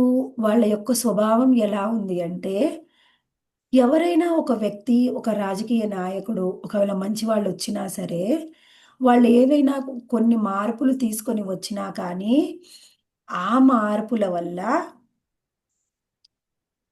మనలో ఒక వ్యక్తిలో మార్పు రాదు. ఇప్పుడు నువ్వు ఎలాంటి సిద్ధాంతాలు, రూల్స్ తెచ్చి మార్చడానికి ప్రయత్నం చేసినా, వాళ్ళు ఎవరిని కూడా మార్చలేకపోతున్నారు. ఎందుకంటే, నువ్వు ఎవరినైనా ఒక వ్యక్తిని నువ్వు శిక్షించవచ్చు ఏదైనా తప్పు చేస్తే. ఆ వ్యక్తిలో మార్పొస్తుందేమో. కానీ ఆ వ్యక్తి వల్ల పూర్తి సమాజంలో మార్పు రాదు. ఆ శిక్షించిన వ్యక్తిలో కూడా మార్పు రాకపోవచ్చు. వాళ్ళలో ఎప్పుడు మార్పు వస్తుందంటే, వాళ్ళ చైతన్యంలో మార్పు వస్తే మార్పొస్తుంది. చైతన్యంలో మార్పు రాకుండా, నువ్వు ఎంత ప్రయత్నం చేసినా వ్యక్తిలో మార్పు అనేది రాదు. ఇది మనం ఒకటి తెలుసుకోవాలి. ఉదాహరణగా చూస్తే, మనం ఈ మధ్య ఇప్పుడు మన లాస్ట్ మంత్‌లో మనము కొన్ని మంత్స్ బ్యాక్ పెట్టారు. ఏమిటి ఈ ఎంబీబీఎస్ చదివిన వాళ్ళకి వీళ్ళందరికీ నీట్ ఎగ్జామ్ అని పెడతారు. ఆ నీట్ ఎగ్జామ్ పేపర్ని ఏం చేశారంటే ఎగ్జామ్ పేపర్ని పేపర్ ఎగ్జామ్ అవ్వకముందే ఎగ్జామ్ పేపర్ లీక్ చేశారు. ఇప్పుడు మరి గవర్నమెంట్ ఏమైనా ఫ్రీగా ఉందండి? అలా చేస్తుందా? రిలీజ్ చేయాలి అని, లీక్ చేయాలి అనుకుంటుందా? గవర్నమెంట్ కరెక్ట్ ప్రికాషన్స్ తీసుకోవట్లేదా? అన్ని రూల్స్ ఫాలో చేయట్లేదా? అంటే అన్నీ చేస్తుంది. మరి ఎందుకు లీక్ అవుతుంది అంటే అది ఇదొక ప్రాసెస్. పేపరు ఎవరైతే రాసి అది ఒకళ్ళు ప్రింట్ చేసి అందరికి పంపించే దాంట్లో ఎంతోమంది ఇన్వాల్వ్ అయి ఉంటారు. ఎంతోమంది ఇన్వాల్వ్ అయ్యున్నప్పుడు ఇది లీక్ చెయ్యకూడదు అని వాళ్ళకుండాలి. కానీ వాళ్ళకి లేకుండా వాళ్ళు ఎవరో ఒకళ్ళు డబ్బుకు ఆశపడితే వీళ్ళు గవర్నమెంట్ కూడా ఏం చెయ్యలేదు. ఎందుకంటే ఎవరి సహాయం లేకుండా గవర్నమెంట్‌లో ఎవరు పేపర్ తయారు చేసి అందరికీ డిస్ట్రిబ్యూట్ చేస్తారు? దానికి కొంతమంది అధికారులు అవసరం కదా! సేవకులు అవసరం కదా! మరి వాళ్ళ చైతన్యంలో మార్పు రాకుండా ఓన్లీ ప్రభుత్వం మాత్రం ఏం చేయగలుగుతుంది? ఇక్కడ అంతే మార్పు మాతాజీ. అనేది చైతన్యంలో రావాలి. ఎంతకాలం చైతన్యంలో మార్పు రాదో, అంతకాలం సమాజంలో రాదు. సమాజంలో మార్పు అనేది కేవలం ప్రభుత్వం చేతిలో, ఒక చట్టం చేతిలో ఉండదండి. మంచి మొత్తం సమాజంలో మార్పు అనేది ఆ సమాజంలో ఉన్నటువంటి వ్యక్తుల చేతుల్లో ఉంటుంది. ఆ వ్యక్తుల యొక్క చైతన్యంలో మార్పొస్తేనే సమాజంలో మార్పొస్తుంది. మరి ఆ వ్యక్తుల యొక్క చైతన్యంలో మార్పు ఎలా తీసుకురావాలి? ఈ మార్పు తీసుకురావడం కోసం ఒక్కొక్కరు ఒక్కొక్క విధంగా ప్రయత్నం చేస్తారు. ఒక్కొక్కసారి ఏం జరుగుతుంది, అసలు ఇలాంటివి జరిగినాయని ధర్నాలు చేయడం, రాస్తారోకోలు చేయడము, అలావి చేస్తారు. ఎలా అయినా మార్చాలి అనే ఉద్దేశంతో. అది జరుగుతుందా? కొన్ని రోజులు ఏదో గొడవలైతాయి. అయి మళ్ళీ మర్చిపోతారు. మళ్ళీ యథాతథ. అంటే నువ్వేం చేసినా చైతన్యంలో మార్పు రానంత కాలము మనకి సమాజంలో మార్పు అనేది రాదు. ఇది కొంతమంది ఇలా చేస్తారు. కొంతమంది అందరూ శాంతంగా ఉండాలండి. వాళ్ళలో శాంతం వస్తే, ప్రశాంతత వస్తే మార్పొస్తుందని ధ్యానము, యోగా అని ఒక్కొక్కళ్ళు మెడిటేషన్ సెంటర్‌లు ఇయన్నీ కొత్తగా పెడుతూ ఉంటారు. వాటి వల్ల వాళ్ళ మనస్సు అనేది కొంత మార్పు అనేది వస్తుంది. ఎలా? కొంత ప్రశాంతం అవుతుంది. కొంచెంసేపు ధ్యానం, యోగా, మెడిటేషన్ అలాంటివి ఏమైనా చేస్తే కొంత వాళ్ళు కూల్ అవుతారు. కొంత వాళ్ళలో మార్పు రావచ్చు. కానీ పూర్తిగా వాళ్ళలో ఉన్న బీజంలో వాళ్ళ లోపల ఉన్న వాసనలలో మార్పు రాదు. వీటిలో మార్పు రావాలి అంటే కేవలం భక్తి ద్వారానే సాధ్యము. ఎవరైతే వాళ్ళు సాధన చేస్తూ ఉంటారు. ఏమిటి? భక్తి మార్గాన్ని, భక్తి యోగాన్ని సాధన చేస్తూ ఉంటారో వాళ్ళలో మాత్రమే చైతన్యంలో మార్పు వస్తుంది. భక్తి సాధన చెయ్యకుండా ఏ మార్పు కూడా ఎవ్వరిలో మీరు కుటుంబ సభ్యుల్లోనే కానీ, బయట వాళ్ళలో కానీ మార్పు తీసుకురావడానికి ఎంతైనా ప్రయత్నం చేయండి. కానీ వాళ్ళలో మార్పు రాదు. కొంతకాలం వీళ్ళలో మార్పు ఉన్నట్టుగా రావచ్చు. కొంత రావచ్చు బయటికి. కానీ పూర్తిగా వాళ్ళలో రాదు. వాళ్ళ చైతన్యంలో మార్పు రాదు. రావాలి అంటే భక్తి ఒక్కటే మార్గం. వేరే ఏం చేసినా మార్పు రాదు. భక్తిలో ఎలాంటే పూర్తిగా చైతన్యం మారిపోయి కృష్ణ చైతన్యంలోకి వెళ్ళిపోతుంది. ఎప్పుడైతే కృష్ణ చైతన్యంలోకి వెళ్ళిపోతామో అప్పుడు వాళ్ళకసలు ఏ భౌతికంగా ఈ ఉన్నటువంటి అనర్థాలన్నీ కూడా తొలగిపోతా ఉంటాయి. మరి అలాంటప్పుడు భక్తులు ఎవరు తప్పులు చెయ్యరా అండి? అంటే చెయ్యొచ్చు. సాధనలో ఉన్నప్పుడు వాళ్ళలో ఉన్న అనర్థాలన్నీ తొలగిపోనప్పుడు మన చుట్టూ ఉన్న భక్తుల్లో కూడా ఏవైనా లోపాలు కనిపించొచ్చు. ఎందుకంటే వాళ్ళు కూడా సాధనలో ఉన్నారు. సాధనలో భాగంగా వాళ్ళు కూడా పురోగతి చెంది వాళ్ళలో ఉన్న అనర్థాలను తొలగించుకుంటారు. అందులో ఏం లోపం లేదు. తొలగించుకుంటారు గానీ, తొలగించుకునే క్రమంలో వాళ్ళు తప్పులు చేయవచ్చు. ఎందుకంటే అది సహజము. ఆల్రెడీ ఎన్నో జన్మల నుంచి మనలో ఉన్నవి ఒకే రోజు పూర్తిగా పోవు. ఇప్పుడు కొంతమంది ఏం చేస్తారంటే, అలాంటి చూసి ఇస్కాన్ అంటే ఇలా అండి, భక్తులంటేనే ఇలా ఉంటారు.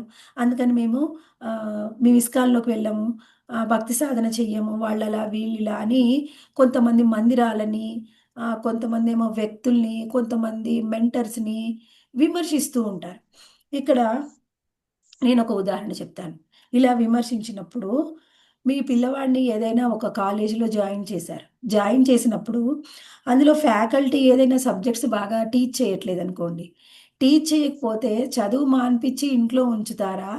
లేకపోతే వాళ్ళకి ట్యూషన్ పెట్టిస్తారా? ట్యూషన్ ట్యూషన్ పెట్టిస్తాం పెట్టిస్తాం మాతాజీ. మాతాజీ. అలా అని మాతాజీ. ఎవరైనా ఇది బాగాలేదండి, బాగా చెప్పట్లేదండి, కాలేజీలో ఉందండి లోపము, ఎవరైనా చదువు మానేస్తారా? ఎవ్వరు మానేయరు చదువు. చదువు మానేస్తే నష్టం ఎవరికి? ఆ యూనివర్సిటీకి, ఆ లెక్చరర్స్కి, స్కూల్కి, కాలేజీకి ఉంటుందా? మనకు ఉంటుందా నష్టము? వ్యక్తికే నష్టం. వ్యక్తికి నష్టము. ఆ ఇంకే ఆ నష్టం. సం- ఆ సంస్థకి ఏం నష్టం లేదు. నువ్వు ఒకడివి అంత రాకపోతే, నువ్వు చదువుకోకుండా ఇంట్లో పడుకుంటే నష్టం సంస్థకి లేదు, వ్యక్తికి ఉంది. ఇప్పుడు మనం ఏం చేయాలి? నీకు ఎక్కడైనా లోపం కనిపిస్తే, నీకు లోపం లేని వాళ్ళు ఎవరైనా ఒకళ్ళని ఎంచుకొని వాళ్ళతో వాళ్ళ మార్గంలో నువ్వు ముందుకెళ్ళు, వాళ్ళ మెంటర్షిప్లో ముందుకెళ్ళు. అసలు నీకెవరు కనిపించకపోతే నీ సాధన నువ్వు చెయ్యి. ఒక రోజు నీ మనసులో ఆ వెలితిని చూసి కృష్ణుడే మనకి మన కోసం పంపిస్తారు ఎవరినో ఒకళ్ళని. నువ్వు ప్రయత్నం చేయాలి. అంతేకాని సంస్థని, ఆ లోపల ఉన్న వ్యక్తుల్ని ఎవరినో ఒకళ్ళని విమర్శించుకుంటూ భక్తికి దూరం అవ్వకూడదు, సంస్థకి దూరం అవ్వకూడదు. ఎందుకంటే అందరూ కూడా సాధన చేస్తూ ఉన్నప్పుడు అన్ని అనర్థాలు ఇంకా తొలగిపోలే, వాళ్ళు కూడా సాధనలో ఉన్నారు. మన ఇస్కాన్ అంటే ఎలాంటిది అంటే ఒక హాస్పిటల్. మనకు ఉన్నటువంటి అన్ని రోగాల్ని నయం చేస్తుంది. మరి హాస్పిటల్లో ఉన్న వ్యక్తికి పూర్తిగా రోగాలన్నీ పోకముందు ఏదో ఒక జబ్బు ఉంటుంది కదా. జబ్బు ఉన్నప్పుడు కొంత జబ్బు పడ్డ వ్యక్తి మన పక్కన ఉన్నప్పుడు కొంతమందికి ఇబ్బంది కలుగుతుంది వాళ్ళ వల్ల. ఆ ఇబ్బందిని మనం తట్టుకొని ముందుకెళ్ళాలి. ఎవరి వల్ల ఎక్కువ ఇబ్బంది ఉందో వాళ్ళ కొంత దూరం జరిగి, ఎవరి వల్ల నీకు పురోగతి లభిస్తుందో వాళ్ళ దగ్గరికి వెళ్ళు, వాళ్ళ మెంటర్షిప్లో ముందుకు వెళ్ళు. అలా మనం భక్తిలో పురోగతి చెందడానికి ఎప్పుడు కూడా మనము ప్రయత్నం చేస్తూ ఉండాలి. అయితే ఇక్కడ ఇది మనం ఏంటి, కృష్ణ చైతన్యంలో ఎప్పుడైతే మనము సాధన చేసి మన లోపల మనం క్లీన్ చేసుకోవడానికి ప్రయత్నం చేస్తూ ఉంటామో అప్పుడు సమాజం కూడా క్లీన్ అవుతుంది. ఎలా? సమాజంతోని మనం మన యొక్క ప్రవర్తన, మన ఆలోచన విధానము, అవన్నీ ఏంటి, ఇప్పుడు నా లోపల ఏముంది, నా భావాలు ఎలా ఉన్నాయి, దాన్ని బట్టి నేను మాట్లాడతాను, దాన్ని బట్టి నేను ప్రవర్తిస్తాను. నేను ఆ మాట, నా ప్రవర్తన బట్టి మీరు నాతో మాట్లాడేది, నా పట్ల మీ ప్రవర్తన అనేది ఉంటుంది. ఆటోమేటిక్‌గా నేను కరెక్ట్‌గా ఉన్నప్పుడు, మీరు కూడా నాతో కరెక్ట్‌గా ఉన్నప్పుడు ఆటోమేటిక్‌గా క్లీనింగ్ అనేది వస్తుంది కదా. ఒకవేళ నేను మంచిగా మాట్లాడితే, మీరు కోప్పడే వ్యక్తి అయినా సరే నాతో మంచిగానే మాట్లాడతారు. అంటే ఏంటి? మన ప్రవర్తన అనేది ఎదుటి వాళ్ళ ప్రవర్తనని మార్చగలదు. మనం శుభ్రంగా ఉంటే అలాంటి వాళ్ళు కొంతమంది మనని చూసి మారుతారు. అలా సమాజం కూడా మారుతుంది. అందుకంటే గుండిచా మర్జనం వల్ల ఏం తెలుసుకుంటున్నామంటే, నిన్ను నువ్వు లోపల క్లీన్ చేసుకో, మొత్తం సమాజం క్లీన్ అవుతుంది. మందిరం క్లీన్ చేస్తే మొత్తం మందిరం బయట చుట్టుపక్కలంతా కూడా క్లీన్ అవుతుంది. ఇది గుండిచా మార్జనం ద్వారా మనం తెలుసుకోవాలి. అయితే మనం ఇంతగా ప్రయత్నం చేస్తున్నాం అనర్థాల నుంచి పూర్తిగా బయటపడడానికి. కానీ మనం అనర్థాల నుంచే పూర్తిగా బయటపడడానికి ప్రయత్నం చేస్తూ ఉన్నప్పుడు మరి ఎందుకండి అభక్తులు కనీసం 4 నియమాల్ని కూడా పాటించలేకపోతున్నారు? ఇది కూడా మనం అర్థం చేసుకోవాలి. ఎందుకంటే మన ఆలోచన విధానం ఎలా ఉంటుంది? ఇప్పుడు కొంత నేను భక్తిలో పురోగతి చెందాను కాబట్టి నేను గొప్పదాన్ని. ఈ అభక్తులందరినీ చులకనగా చూడడము అనేది ప్రారంభమవుతుంది. మనమేంటి, ఎదుటి వ్యక్తిని చులకనగా చూడడం అది కూడా ఒక అనర్థం. అలా చూడకూడదు. ఎదుటి వ్యక్తిని ఒక వ్యక్తిలాగా చూడాలి. ఒకవేళ ఆయనకేమైనా అలవాట్లుంటే ఆయనకి చెడు అలవాట్లున్నాయని చూడాలి తప్ప, వ్యక్తినే చెడ్డ వ్యక్తిలాగా మనం చూడకూడదు. ఇప్పుడు ఇది ఎలా?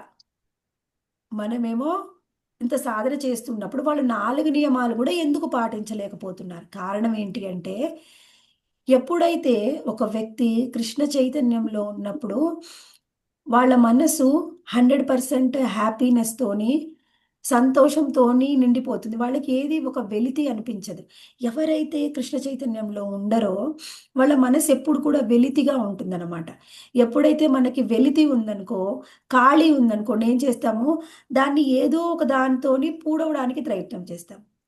ఇప్పుడు మన దగ్గర ఖాళీ ఉంటే ఏం చేయాలి? ఆ ఖాళీని పూడ్చుకోవాలి కదా. పూడ్చుకోవడం కోసం ఏదో ఒకటి చేయాలి. ఏదో ఒకటి చేయాలి అంటే వాళ్ళకి ఏంటి? వాళ్ళు కృష్ణ చైతన్యంలో లేరు, సాధన చేయట్లేదు. వాళ్ళకి రోజువారీ వాళ్ళు చేసే పనుల వల్ల వాళ్ళకి బోర్ అనిపిస్తుందా? ప్రతిరోజు ఆఫీస్కి వెళ్ళాలా, బోర్గా ఉంది. ప్రతిరోజు ఇంట్లోనే ఉండాలా, బోర్గా ఉంది. ఏదో ఒకటి వాళ్ళకి బోర్ అనిపిస్తుంది.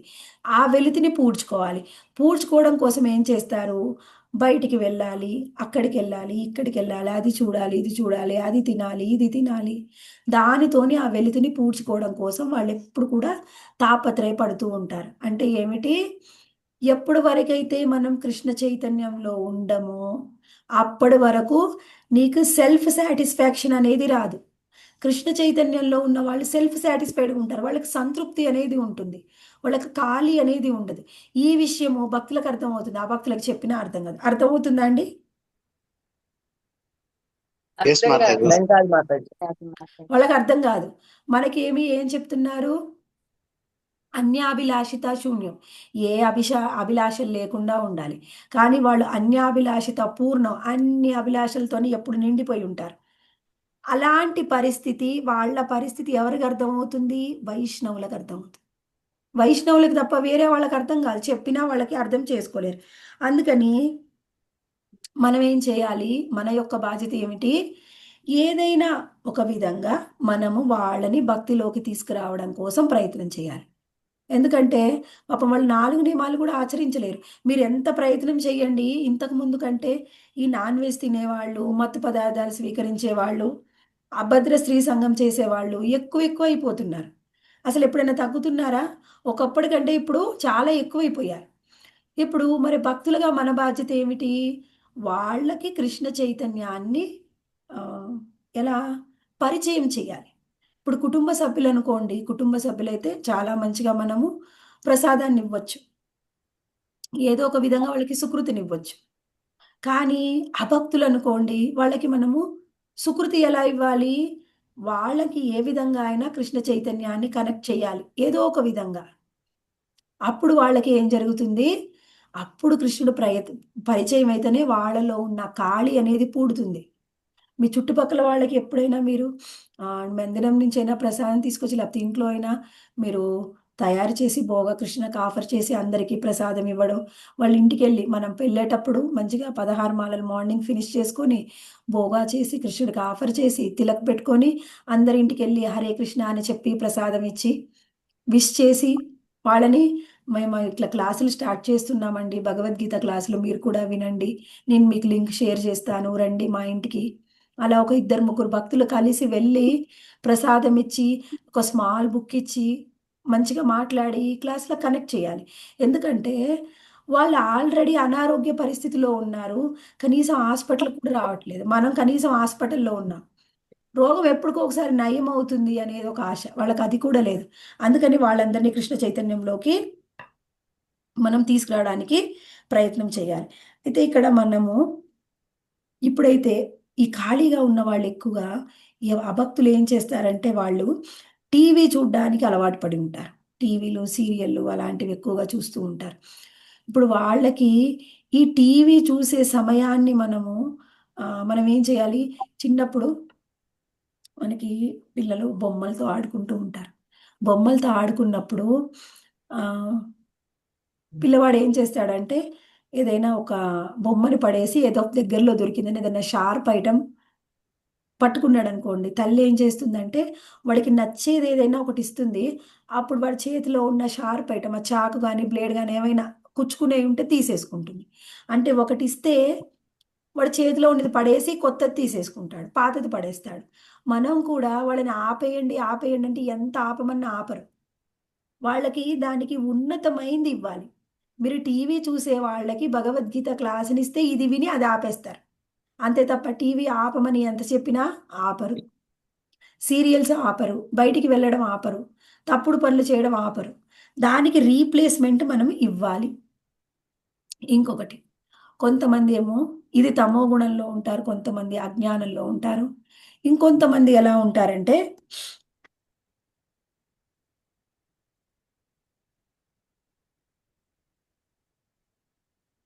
ఈ భౌతికమైన కోరికలు ఎక్కువగా ఉంటాయి వాళ్ళకి.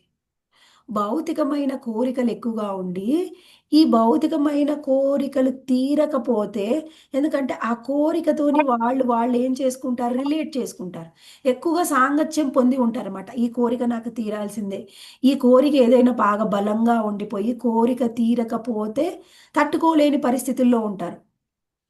అలాంటి వాళ్ళకి వాళ్ళకు ఒకటే ఊరట అన్నమాట, కృష్ణ చైతన్యం ఒకటే ఊరట. వాళ్ళని వాళ్ళు ప్రూవ్ చేసుకోవడానికి కూడా ఎక్కువగా ప్రయత్నం చేస్తూ ఉంటారు. నేను ఎలా అయినా నన్ను నేను ప్రూవ్ చేసుకోవాలి. ఎలా? అందరికీ, మా వాళ్ళందరికీ కూడా ఒక ఇండిపెండెంట్ విల్లా ఉంది, నాకు డబల్ బెడ్రూమ్ ఫ్లాటే ఉంది. అందుకని నేను కూడా ఒక ఇండిపెండెంట్ హౌస్ కొనుక్కోవాలి. ఏమిటి? ఆయన కోరిక పెంచుకున్నాడు ఇండిపెండెంట్ హౌస్ మీద. అందుకని ఏం చేస్తాడు, కృష్ణ చైతన్యాన్ని పక్కకు పెట్టి ఇది సెకండరీ, సెకండరీ కాకపోతే థర్డ్ ప్లేస్, ఫోర్త్ ప్లేస్ ఇచ్చి అది పొందడం కోసం ఎక్కువగా ప్రయాస పడుతూ ఉంటాడు. అంటే ఇక్కడ ఏమిటి, కోరికల వల్ల కూడా మనము కృష్ణుడికి దూరం అవుతున్నాం, అభక్తులు దూరం అవుతూ ఉన్నారు. వాళ్ళని వాళ్ళు ఏం చేసుకుంటున్నారు, వాళ్ళకి ఎవరో ఒకళ్ళు ఆసరాగా భక్తుల యొక్క కృప ద్వారానే వాళ్ళు దాంట్లోంచి బయటపడరు. అందుకని భక్తులు వాళ్ళకి సహాయం చేయాలి, అనర్థాల నుంచి బయటపడాలి. ఎందుకంటే మనం ఇందాక చెప్పుకున్నాం, మనము భక్తిలో సీరియస్ అవ్వాలి అంటే ఏం చేయాలి, ఇందాక చెప్పాను. కోటి భక్తులతో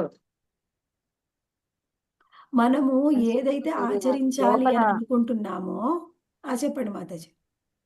లోపల ముందు మనం క్లీన్ చేసుకోవాలి. అది క్లీన్ చేయాలి మాతాజీ. మనం ఏదైతే ఇప్పుడు చెయ్యాలి, ఆచరించాలి అనుకుంటున్నామో అది మనం చెయ్యలేకపోతే అది 10 మందికి చెబితే మనం కంపల్సరీ వాళ్ళకు చెప్పినందుకైనా మనం చేస్తాం. అవును మాతాజీ, మనం అందు ఆచరిస్తే అప్పుడు మనం చెప్పింది ఖచ్చితంగా ఆచరిస్తాం. మనం ఒకళ్ళకి చెప్పామనుకోండి కంపల్సరీ ఆచరించాల్సిందే. అందుకని ఎవరైతే భక్తిలో సీరియస్ అవ్వాలనుకుంటున్నారో 10 మందికి చెప్పండి, 10 మందిని భక్తి మార్గంలోకి తీసుకుని రండి. ఎప్పుడైతే ఒక 10 మందిని మనం భక్తి మార్గంలోకి తీసుకొని వస్తామో అప్పుడు భక్తిలో ఇంకా ఇంకా మనము పురోగతి చెందుతాం.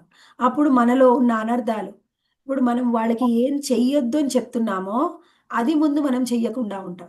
అప్పుడు ఆ విధంగా మనలో ఉన్న అనర్థాలని మనము తొలగించుకుంటూ ఉంటాం.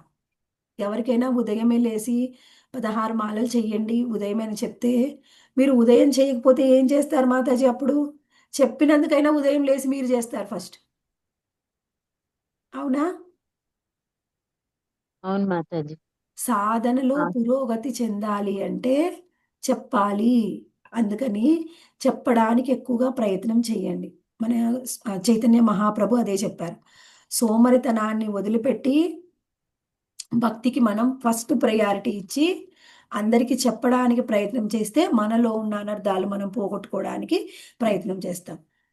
అది సాధ్యమవుతుంది. అయితే ఇప్పుడు మనము ఇప్పటివరకు ఏం చెప్పుకున్నాం, నేను ఒకసారి రీక్యాప్ చేస్తాను. ఏమిటి, మనలో ఉన్న అనర్థాలని పోగొట్టుకోవాలి. ఎంతగా మనలో అనర్థాలు ఉంటాయి అంతలో కోరికలు ఉంటాయి. ఎంతగా కోరికలు ఉంటాయో అప్పుడు మన లోపల హృదయంలో ఉన్నటువంటి పరమాత్మ వాయిస్ మనకి వినిపించదు. మనలో ఉన్న పరమాత్మ వాయిస్ మనకి ఏం చెప్పాలనుకున్నాడు కృష్ణుడు వినాలి అంటే మన మనసు ప్రశాంతంగా అనర్థాలతోని ముక్తి పొంది ఉండాలి. అనర్థాలు ఎన్ని రకాలుగా ఉన్నాయంటే 4 రకాలుగా ఉన్నాయి. ఒకటేమో దురాశ, హృదయ దౌర్బల్యం, ఆ తర్వాత స్వరూప భ్రాంతి, స్వరూప భ్రాంతి, అపరాధము. అపరాధం. ఈ 4 అపరాధాల నుంచి, అనర్థాల నుంచి మనము బయటపడాలి. ఈ 4 అనర్థాల నుంచి మనం బయటపడాలి అంటే ఏం చేయాలి? ఫస్ట్ మనని మనము క్లీన్ చేసుకోవడానికి ప్రయత్నం చేయాలి. ఎలా మనం క్లీన్ చేసుకోవడానికి ప్రయత్నం చేయాలి? ముందు మనము సోమరితనం, బలహీనత వదిలేస్తేనే సాధనలో పురోగతి చెందగలం. అందుకని సోమరితనం, బలహీనత వదిలేయాలి. వదిలేసి మనము సాధన చేస్తూ ఉండాలి. ఈ సాధనలో ప్రజల్ప ఒకటి మానేయాలని చెప్పుకున్నాం. ఆ తర్వాత మన సాధన వల్ల కృష్ణుడు మనలో ఉన్న అనర్థాలు క్లీన్ చేయడు. మనం సాధన చేస్తున్నప్పుడు కృష్ణ కృప వల్ల మనలో అనర్థాలు క్లీన్ అవుతాయి. కృప పొందడం కోసం సాధన, కానీ శుభ్రం కావడం కోసం సాధన కాదు.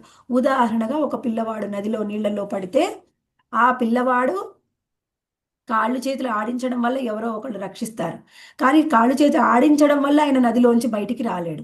ఇది మనం ఉదాహరణగా చెప్పుకున్నాం. ఆ తర్వాత ఇంకా ఏం చెప్పుకున్నాం? ఎప్పుడైతే మనలో ఉన్నటువంటి అనర్థాలని క్లీన్ చేసుకుంటామో అప్పుడు మన లోపల క్లీన్ అవుతే అప్పుడు మనం అదే చైతన్యంతో బయట చూస్తాం. అప్పుడు సమాజం కూడా క్లీన్ అవుతుంది. సమాజంలో ఉన్న ప్రతి ఒక్కరితో మనం ఎంతో మర్యాదగా వినయపూర్వకంగా ఒక జెంటిల్మెన్ లాగా మనం ప్రవర్తిస్తే వాళ్ళు కూడా మనతో అలానే ప్రవర్తిస్తారు. అంటే మనలో ఉన్నటువంటి మన అంతరంగ శుద్ధి అనేది సమాజం కూడా శుద్ధం అవడానికి, సమాజం కూడా క్లీన్ అవ్వడానికి మన యొక్క అంతరంగిక శుద్ధి అనేది ఉపయోగపడుతుంది. మనం ఏం చెప్పుకున్నాం ఇంకొకటి, మన యొక్క చైతన్యమే మన యొక్క చైతన్యం యొక్క ప్రతిబింబమే ఈ భౌతికమైన సంసారం. ఉదాహరణగా దుర్యోధనుడు మరియు యుధిష్ఠర్ మహారాజు. యుధిష్ఠర్ మహారాజుకి ప్రతి ఒక్కరు తప్పుగా కనిపించారు.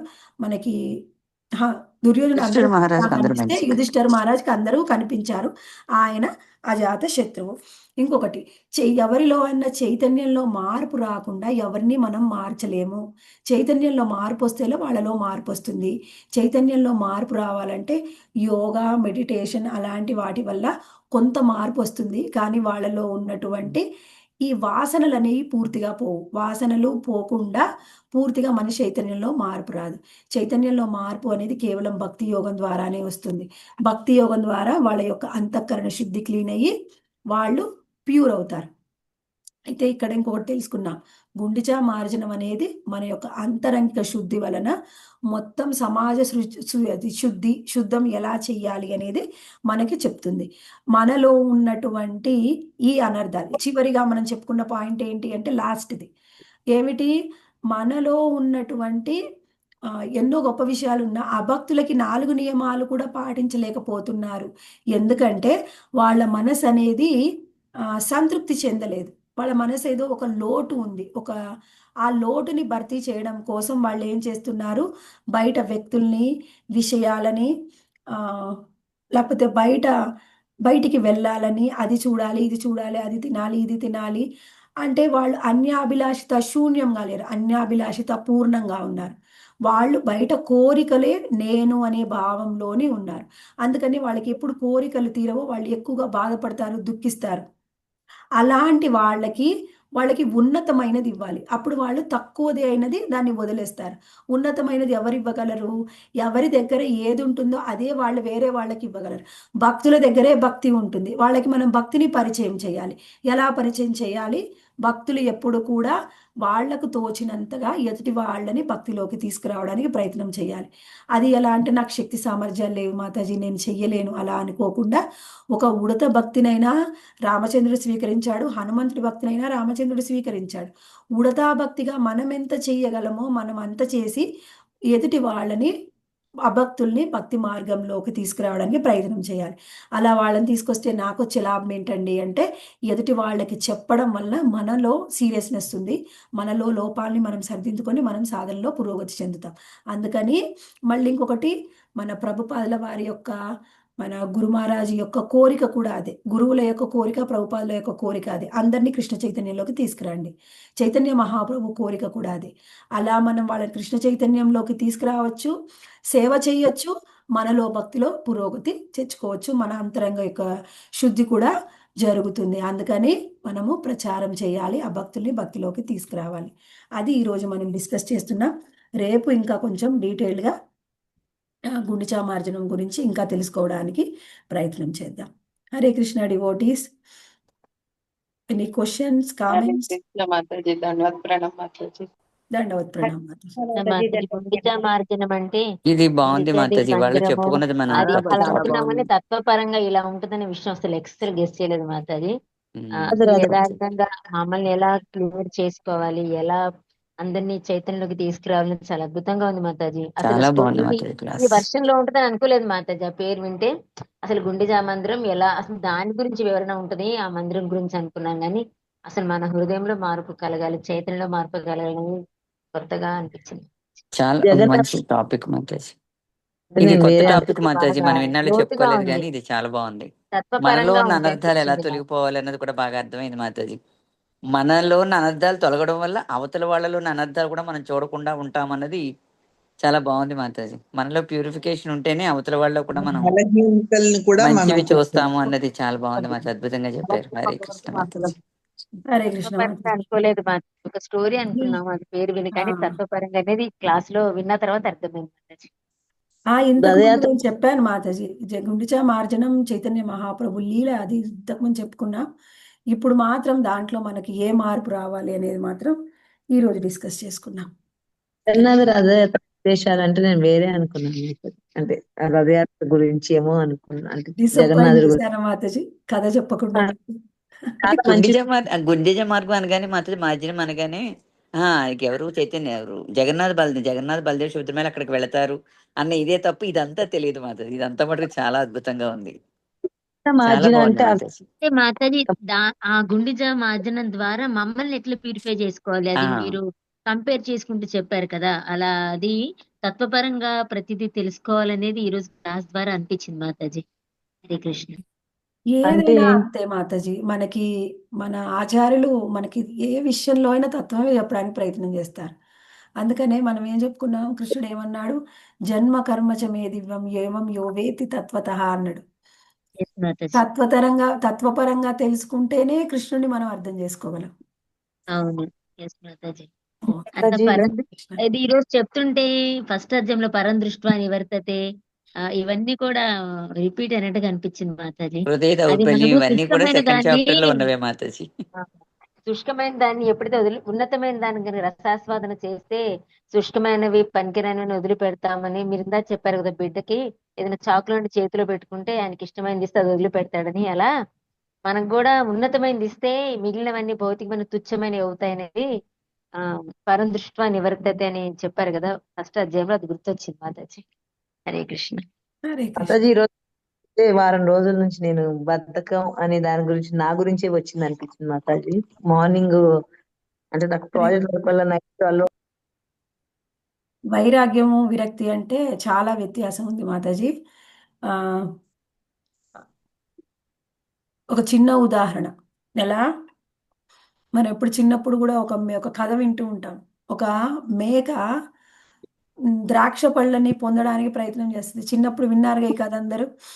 అది ఎంతో ప్రయత్నం చేస్తుంది, ద్రాక్ష పండు కోసం ఎంతో ప్రయత్నం చేసి ఆ తర్వాత ఏం చేస్తుంది, అబ్బాయి అందుకే నాకు పేసేస్తుంది. దొరకవులే అని విరక్తి వచ్చి వదిలేస్తుంది.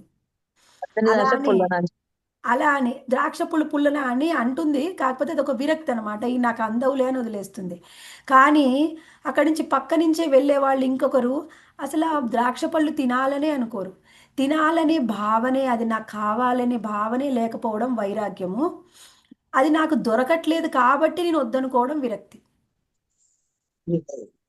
అర్థమైందా మాతాజీ? ప్రయత్నం చేసినా దొరకకపోతే అది విరక్తి వస్తుంది. విరక్తి. విరక్తి వేరు, వైరాగ్యం వేరు. వైరాగ్యం. మనకి మనం ఏ విషయం పైన అంటే విరక్తి తెచ్చుకోకూడదు. ఎలా కృష్ణ ప్రసాదం తినాలి, బయట వాటి మీద విరక్తి పెంచుకుంటే మనకి దానివల్ల మనలో మార్పు రాదు, వైరాగ్యం రావాలి. నేను నీ పక్కనే ఎవరైనా పిజ్జా తింటున్నా తినాలి అనే భావన మీలో రాకుండా ఉండాలి, అది వైరాగ్యం. మూలంలో మార్పు వస్తే వైరాగ్యం వస్తుంది కదా మాతాజీ, మూలంలో మార్పు రావాలి. మూలంలో అసలు అసలు ఆ బీజమే ఆ వైరాగ్యం అనేది ఉంటే ఇక అసలు ఆ భావన రాదు కదా, ఆ, ఆ, అసలు మొదల్లోనే మార్పు రావాలి కదా. అసలు మార్పు రావాలి అంటే చైతన్యంలో మార్పు రావాలి. రావాలి. విరక్తి అనేది మాతాజీ ఏంటి, అక్కడ సందర్భాన్ని బట్టి మనం విరక్తిని ప్రదర్శిస్తాము, కానీ వైరాగ్యం మాత్రం తినే మొత్తం అక్కడ ఆహారాలు అని కాదు. అంటే మనసులోనే కొన్ని సందర్భాలు చైతన్యం. వచ్చినప్పుడు ఇంకా ఒకప్పుడు ఇంకెందుకు ఏం రోజు ఇదే రొటీనా ఇంకేంటి అన్న అలాంటి భావన వచ్చింది మాతాజీ మొన్న సడన్ గా, అందుకని అడిగాను. అవును, అలా వచ్చింది మాతాజీ. అప్పుడు మీరు ఏం చేయాలి, భౌతికంగా మీరు ఎక్కువ ఉండబట్టి అలాంటి భావన వస్తుంది. ఆ సమయంలో కొంత ఆధ్యాత్మికని నింపండి, ఫిల్ చేయండి. ఓకే అప్పుడు అంటే మీకు నేను ఆ విరక్తి అనేది తగ్గిపోతుంది. అంటే ఏదైనా ఇట్లా ఒక క్లాస్ విన్నారనుకోండి మాతాజీ, అంత విరక్తి పారిపోతుంది. ఒక రికార్డింగ్ వినండి మాతాజీ, అప్పుడు ఉమ్. ఒక రికార్డింగ్ పెట్టుకొని వింటే మనం ఆ విరక్తిలోంచి బయటకు వస్తాము. అంటే కొన్ని సిచ్యువేషన్స్ వాటి వల్ల మాతాజీ అన్ని రకాలుగా, అంటే కొన్ని మనం చెప్తే వినరు కదా ఇంట్లో కానీ వీటిల్లో, వాళ్ళలో మార్పు తేలేనప్పుడు కొన్ని ఇంకా మనకి ఇలా అనుకుంటాం, వాళ్ళు ఇంకోలా చేస్తారు, దూరంగా ఉన్నా కూడా అర్థం చేసుకోరు, అలా కొన్ని కొన్ని అనిపించినప్పుడు అనిపిస్తుంది మాతాజీ.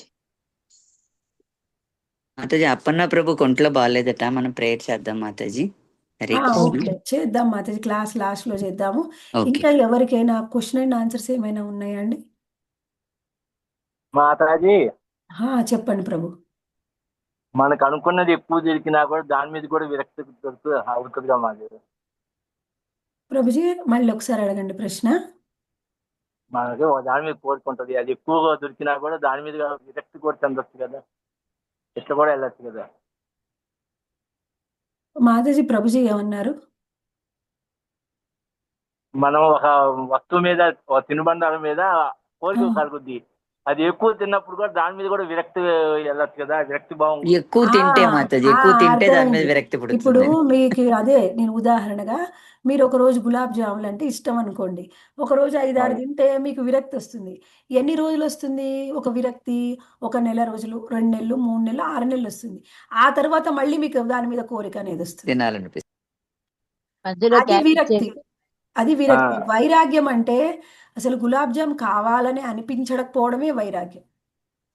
ఒకవేళ మీ పక్కన కూర్చొని ఎవరైనా తింటుంటే కూడా కావాలి అని అనిపించదు. ఇంకొకటి, అది ఒకవేళ ప్రసాదం అయితే ఒకవేళ కొంచెం ఇవ్వండి, లేకపోతే లేదు, నాకు అవసరం లేదు. అది వైరాగ్యం ప్రభుజీ. అందుకే అనేది వచ్చింది విరక్తికి వైరాగ్యానికి చాలా వ్యత్యాసం ఉంది. కోరిక లేకపోవటం. కోరిక లేకపోవడం. కోరిక లేకపోవడం అని కాదు, కోరిక లేదు ఎందుకు అంటే నేను తీర్చుకోలేను కాబట్టి నాకు కోరిక లేదు, అలా కాదు. కోరికలు లేని స్థితికి రావడం, అది అదంతా కూడా వైరాగ్యం. అది వైరాగ్యం. అది అయితే ఇప్పుడు చెప్పండి ప్రభు. ఇప్పుడు మాతాజీ మేము అందరం కూర్చొని తినేటప్పుడు వాళ్ళు ఉల్లిపాయలు అవి తిన్నా కూడా మనకి దాని మీద కోరిక లేదు, అది ఎట్లా అనుకోవాలి? వైరాగ్యం.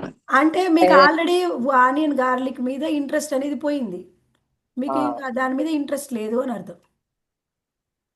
అది విరక్తి అనుకోవాలా? విరక్తి కాదు, అది అది వైరాగ్యం. వైరాగ్యం ప్రభు. వైరాగ్యం ఆ, ఇచ్చినప్పుడు. అది వైరాగ్యం. ఆల్రెడీ మీకు ఇంట్రెస్ట్ పోయింది దాని మీద. ఒకవేళ మీరు తిన్నా కానీ తప్పని పరిస్థితుల్లో తింటున్నారు. ఇష్టంతో తినడము, తప్పని పరిస్థితుల్లో తినడం చాలా వ్యత్యాసం. మీరు ఇష్టంతో తినడానికి, తప్పని పరిస్థితుల్లో తినడానికి కూడా మన చైతన్యంలో మార్పు ఉంటుంది. వస్తుంది. అదే. ఒకవేళ మీరు తప్పని పరిస్థితుల్లో తింటే మన చైతన్యం మీద ఉండే ఎఫెక్ట్ తక్కువ, ఇష్టంతో తింటే వచ్చే చైతన్యం మీద ఎఫెక్ట్ ఎక్కువ. Yes, okay Prabhuji, Hare Krishna.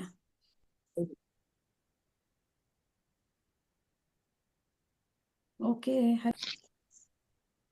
అలా అని అందరిలో మంచే కనపడాలి, వాళ్ళలో నాకు చెడు కనిపిస్తుంది, అది నాలో దోషం ఉంది అని చెప్పి ఎవరి చేతిలో అయినా మోసపోవడానికి సిద్ధంగా చేతులు జాపి కూర్చోవద్దు.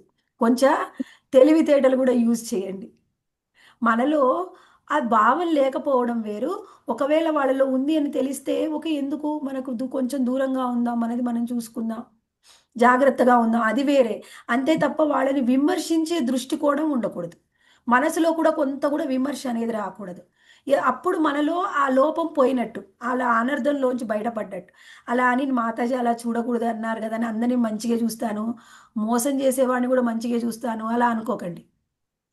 ఒకప్పుడు అనుకునేదాన్ని మాతాజీ, కానీ కృష్ణుడే నన్ను సేవ్ చేస్తూ ఉన్నాడు ప్రతిసారి. ఇప్పుడు ఓకే, అంత అర్థమైందా నాకు అండి? తేడా అర్థమైందా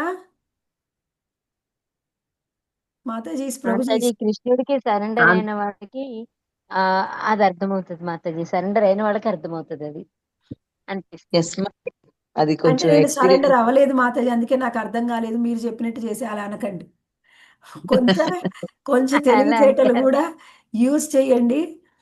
మనము ఆ లోపం పోవాలి అంటే వాళ్ళని ఆ దృష్టి కోణంలో, విమర్శనాత్మక దృష్టిలో చూడకూడదు. ఒకవేళ అలాంటి వాళ్ళు కనిపిస్తే వాళ్ళకు దూరంగా ఉండాలి. మోసపోవడానికి ఎవరు కూడా ఎప్పుడు సిద్ధంగా ఉండకూడదు, అది కూడా జాగ్రత్తగా ఉండండి.